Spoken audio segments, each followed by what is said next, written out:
Hey guys, listen, I wanted to talk about stress and your immune system, the connection between the two. Now, it is true that there's a lot of your immune system related to your gut and its influence on the integrity of the lining of the colon and what you eat, okay? But what I'm going to talk about is another thing. I'm going to talk about how stress influences your immune system in general. Because if you take any person with a chronic health problem, nearly 100% of the time, it originated with some type of a stressful event. I did my live show last Friday, and I had a lady call in and talk about health problems and chronic health problems. She had digestive problems and allergies and sleep problems, and she didn't have a weight problem, but she had all sorts of digestive issues. And this has been going on for years and years and years. And she was eating better, but it wasn't getting well. So I asked her, I said, when exactly did it all start, okay? She couldn't really remember, so I said, well, when were you doing well?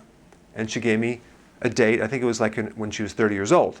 And then 31, that's when things started going downhill. And I wanted to find out what was the change, what happened. And she told me a massive stress situation, which I already knew because I've been doing this for 29 years, and this is what comes up over and over and over. It's this underlying stress thing. So what I want to talk about is how stress can predispose you to getting sick, okay? Because what it does to the adrenal hormone called cortisol.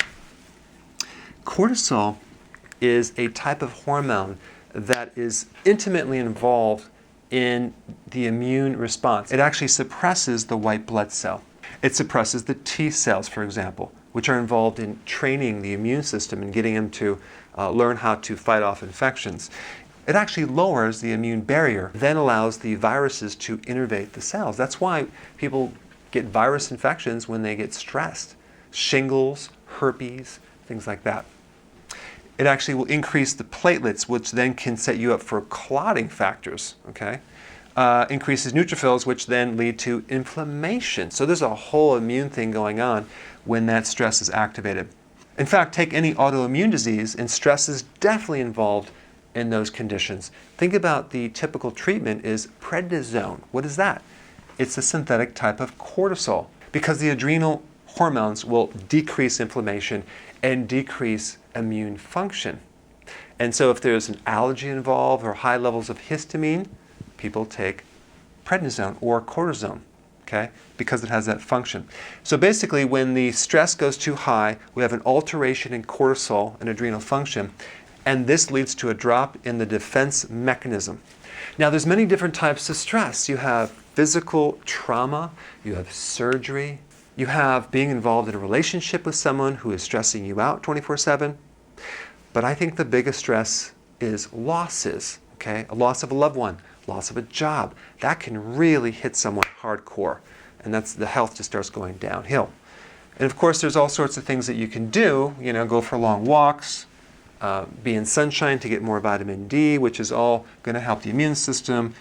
Remove yourself from the stress, go on a vacation, take B vitamins, get more sleep, and of course you already know this. But what I want to talk about is what to do with the stress that's stuck in your body.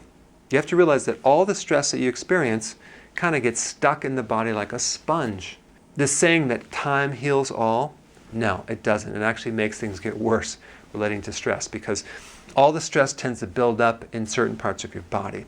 So there is a way to help someone with the accumulation of stress. And I developed an acupressure technique. I put some links down below of all the different techniques that you can use. There's different parts of your body that are involved in the flight or fight mechanism that's called the sympathetic nervous system. And then there's also the opposite system called the parasympathetics, which counter the stress. And this is part of the nervous system that is throughout the body. So there is a way to tap into that to release that stress. One of the most powerful ones is working on the neck points because up in the top part of the neck, there is a certain center that controls the parasympathetic nervous system. This is kind of like the off switch. This is the system that relaxes you. So I found when you apply pressure to these points, it can really help people get into a relaxed state. The next points are in the mid-back, okay? These are part of the sympathetic nervous system points, which can also be released to relax the flight or fight mechanism. Then you have points in the abdomen area, which can indirectly influence the actual adrenal glands, which are located deep inside. Now, you're not actually working on the adrenal glands. You're working on the acupressure points that are connected to the adrenal gland. If you take any person that's stressed out, they're bound to have a lot of tension in the abdomen and the muscles around the adrenal glands. Now, this technique can be done two ways. You can do it on someone else, or you can use a massage tool to do it on yourself, okay? I show you both ways on the video, so if you don't have someone, you can get the tool and do it on yourself. All right, so I put some links down below. Definitely try this out. I think it can really help you, especially if you've been a pincushion for stress your entire life. Hey, you know what? I just want to say something. Only 30% of the people that are watching this video actually make it this far, and you did. So I really appreciate you. Thank you so much.